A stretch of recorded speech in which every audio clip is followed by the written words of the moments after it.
जैसा आप देख सकते हैं कि मेरे हाथ में है यूनिस्टोन। कितने ही सालों से अगर वो पत्थर आपके गुर्दों में हो या पित्ते में, ग्लैडर के भी जहाँ पत्थर होता है ऑपरेशन से नहीं निकलता, लेकिन ये दवा खाने के बाद वो आपको जो यूरिन के जरिए जो है पूरा होकर निकल जाएगा। जहाँ बड़े बड़े ऑपरेशन फेल हो जाते वहां पर ये दवा काम करती है।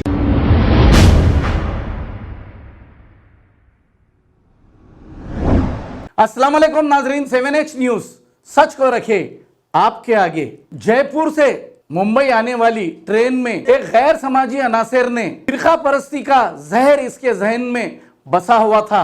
चुन चुनकर 3 दाढ़ी वाले मुसलमान भाइयों को और एक हिंदू भाई को अपनी गन से फायर करके इन्हें कत्ल कर दिया था। पर खवी अब्बासी एडवोकेट ने एक बयान जारी करते हुए तमाम तफसीलात बताई है। आइए देखते हैं ये रिपोर्ट। अज़ीज़ान मिल्लत इस्लामी, अस्सलाम वालेकुम रहमतुल्लाहि व बरकातुहू। जैसे कि आप लोग जानते हैं, एक बड़ी सेंसेशनल न्यूज़ चल रही है, पूरे हिंदुस्तान में नहीं बल्कि पूरे वर्ल्ड में चल रही है। एक रेलवे प्रोटेक्शन फोर्स का एक जिम्मेदार शख्स, एक जिम्मेदार पुलिस कांस्टेबल एक जो है सो ऑफिसर को मारता है। उसके साथ ही साथ एक पर्टिकुलर कम्युनिटी को टारगेट बनाता है। ये बोलकर बनाता है कि मोदी और योगी जैसे को वोट डालना चाहिए।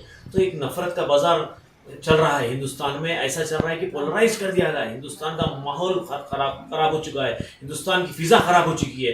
ये बीजेपी हुकूमत में हिंदुस्तान की फ़िज़ा ख़राब हो चुकी है। और बच्चों को जो है सो आने वाले जनरेशन को क्या मैसेज जा रहा, नफ़रत के बाज़ार में ये कैसा डेवलप होंगे, नफ़रत के बाज़ार में ये कैसा तरक्की करेंगे, हिंदुस्तान की इकॉनमी कहाँ जा रही है, क्या नफ़रत थोड़ी हिंदुस्तान की इकॉनमी चलेंगी। आप तारीख उठा के देखिए, जहाँ जहाँ नफ़रत हुई वहाँ तबाही हुई है, कभी तरक्की नहीं होती है। तो मैं ख़ास तौर से सबको अपील करता हूँ कि ये नफ़रत के बाज़ार से बाहर आइए। ये हिंदू मुस्लिम सिख ईसाई सब भाई भाई है। हिंदुस्तान एक ऐसी कंट्री है जहाँ हर जाति का, हर मज़हब का आदमी मिलकर रहता है। और ये पॉलिटिशियंस जो है, जो लोकल पॉलिटिशियंस है, जो कम्युनल पार्टी के पॉलिटिशियंस है, आने वाले इलेक्शन में इनको हरा के बता दीजिए कि हमारे को नफ़रत नहीं चाहिए। क्या मैसेज जाएगा यंग यूथ, यंग जनरेशन को क्या मैसेज जा रहा?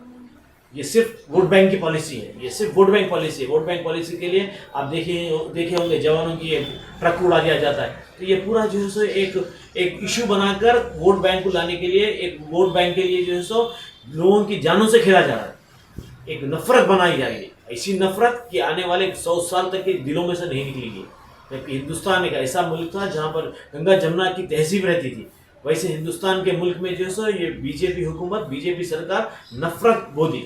और ऐसी नफरत कि आने वाले जनरेशन में, आने वाली जो हमारी यंग जनरेशन रहेगा, उनके में क्या मैसेज जाएगा, कैसा जाएगा बताइए आप। कैसा तरक्की होगा, हिंदुस्तान किधर जा रहा, वर्ल्ड किधर जा रहा, अमेरिका किधर जा रहा, दूसरे कंट्रीज कहाँ तरक्की कर रहे हैं और हिंदुस्तान कहाँ जा रहा। उसके ऊपर सख्त से सख्त कार्रवाई की जाना चाहिए। ऐसे कांस्टेबल को ऐसी सजा देना चाहिए कि आने वाला कोई ऐसी हिम्मत नहीं करना चाहिए और तारीख बन जाना चाहिए। इसको रेयरेस्ट ऑफ रेयर कैसे, ऐसे आदमी को रेयरेस्ट ऑफ रेयर जो है सो इसका कन्विक्शन ऐसा होना चाहिए कि एक तारीख बन जाना, ताकि आगे चलकर नफरत की बाजार से सब दूर हो जाए। खुदा हाफिज़। जैसा आप देख सकते हैं कि मेरे हाथ में है यूनिस्टोन। कितने ही सालों से अगर वो पत्थर आपके गुर्दों में हो या पित्ते में, ग्लैडर के भी जहाँ पत्थर होता है ऑपरेशन से नहीं निकलता, लेकिन ये दवा खाने के बाद वो आपको जो यूरिन के जरिए जो है पूरा होकर निकल जाएगा। जहाँ बड़े बड़े ऑपरेशन फेल हो जाते वहां पर ये दवा काम करती है। गुर्दे और पित्ते की पथरी ये प्रोडक्ट से गल जाती है, फिर दोबारा पथरी फॉर्म होने नहीं देती और इसमें कोई साइड इफेक्ट भी नहीं है। R&S यूनानी pharmacy, first floor opposite Canara bank, Bahadurpura, x road, Hyderabad. खबर है शहर की, खबर है गाँव की, खबर है सारी दुनिया की। 7H न्यूज पसंद आए तो लाइक कीजिए, शेयर कीजिए और सब्सक्राइब करना ना भूलें। 7H news.